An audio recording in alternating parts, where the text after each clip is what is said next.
بسم اللہ الرحمن الرحیم۔ صرف 5 منٹ کا مدرسہ قرآن و حدیث کی روشنی میں 152واں دن 2 جمادس ثانیہ۔ نمبر 1، اسلامی تاریخ۔ صلح حدیبیہ۔ حدیبیہ کے موقع پر مشرکین نے اندازہ لگا لیا تھا کہ محمد صلی اللہ علیہ وسلم اپنے جانثار صحابہ کے جذبات اور عمرے کی خواہش کو پورا کیے بغیر نہیں رہ سکتے، اس لیے انہوں نے مسلمانوں کے ساتھ امن و معاہدے کی گفتگو کے لیے سہیل بن عمرو کو قاصد بنا کر بھیجا۔ بالآخر گفتگو کے بعد دونوں فریق 10 سال تک چند شرطوں پر صلح کرنے پر راضی ہو گئے۔ نمبر 1، مسلمان اس سال عمرہ ادا کیے بغیر مدینہ واپس چلے جائیں۔ نمبر 2، مسلمان اگلے سال عمرہ ادا کریں گے لیکن مکہ میں 3 دن سے زیادہ نہیں ٹھہریں گے۔ نمبر 3، مسلمان مکہ میں ہتھیار نہیں لائیں گے، ان کے پاس صرف تلواریں ہوں گی اور وہ بھی نیام میں رہیں گی۔ نمبر 4، اہل مدینہ مکہ میں رہنے والے مسلمانوں کو اپنے ساتھ نہیں لے جائیں گے، اور اگر کوئی مسلمان مکہ میں رہنا چاہے تو اس کو نہیں روکیں گے۔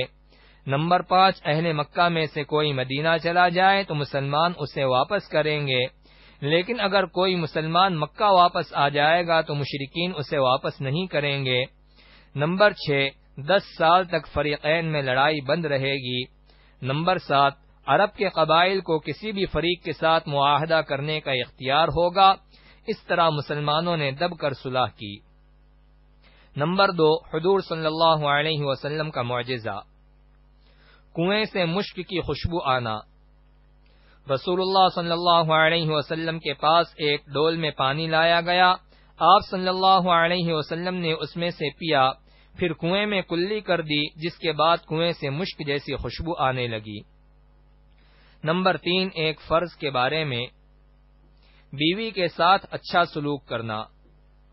قرآن میں اللہ تعالی فرماتا ہے، عورتوں کے ساتھ حسن سلوک سے زندگی بسر کرو۔ فائدہ، اپنی بیوی کے ساتھ اچھائی کا معاملہ کرنا اور اچھے سلوک سے زندگی گزارنا ضروری ہے۔ نمبر 4، ایک سنت کے بارے میں، ظالموں سے حفاظت کی دعا۔ دشمنان اسلام کی جانب سے جب مشکلات اور پریشانیوں کا سامنا ہو تو اس وقت اس دعا کا اہتمام کرنا چاہیے، رب نجنی من القوم الظالمین۔ ترجمہ، اے پروردگار ہمیں ظالم قوم سے نجات عطا فرما۔ نمبر 5، ایک اہم عمل کی فضیلت، اللہ کے خوف سے رونا۔ رسول اللہ صلی اللہ علیہ وسلم نے فرمایا، 3 آنکھوں کو جہنم کی آگ نہیں چھوئے گی، ایک وہ آنکھ جو اللہ کے راستے میں پھوڑ دی گئی ہو، اور ایک وہ آنکھ جو اللہ کے راستے میں جاگ کر پہرا دے، اور ایک وہ آنکھ جو اللہ کے خوف سے رو پڑے۔ نمبر 6، ایک گناہ کے بارے میں، تکبر سے دل پر مہر لگ جاتی ہے۔ قرآن میں اللہ تعالی فرماتا ہے، جو لوگ بغیر کسی دلیل کے اللہ تعالی کی آیات میں جھگڑے نکالا کرتے ہیں، اللہ تعالی اور اہل ایمان کے نزدیک یہ بات بڑی قابل نفرت ہے۔ اسی طرح اللہ تعالی ہر متکبر سرکش کے دل پر مہر لگا دیتا ہے۔ نمبر 7، دنیا کے بارے میں، آخرت کے مقابلے میں دنیا سے راضی ہونا۔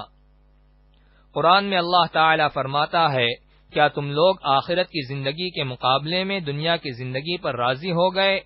دنیا کا مال و متاع تو آخرت کے مقابلے میں کچھ بھی نہیں، لہذا کسی انسان کے لیے مناسب نہیں ہے کہ وہ آخرت کو بھول کر زندگی گزارے یا دنیا کے تھوڑے سے ساز و سامان کی خاطر اپنی آخرت کو برباد کرے۔ نمبر 8، آخرت کے بارے میں، مومنوں کا پل صراط پر گزر۔ رسول اللہ صلی اللہ علیہ وسلم نے فرمایا، پل صراط پر مؤمنین رب سلم سلم، یعنی اے پروردگار سلامتی عطا فرما کہتے ہوئے گزریں گے۔ نمبر 9، طب نبوی سے علاج، مریض کی شفا کا کامیاب نسخہ۔ رسول اللہ صلی اللہ علیہ وسلم نے فرمایا، جس شخص نے کسی ایسے مریض کی عیادت کی جس کی موت کا وقت ابھی نہیں آیا ہے اور اس کے لیے 7 مرتبہ یہ دعا کی، اسأل اللہ العظیم رب العرش العظیم ان یشفیک، تو اللہ تعالی اسے ضرور شفا عطا فرمائیں گے۔ نمبر 10، نبی صلی اللہ علیہ وسلم کی نصیحت۔ رسول اللہ صلی اللہ علیہ وسلم نے فرمایا، جب تم میں سے کسی کا لقمہ گر جائے تو اسے صاف کرے اور کھا لے، شیطان کے لیے نہ چھوڑے۔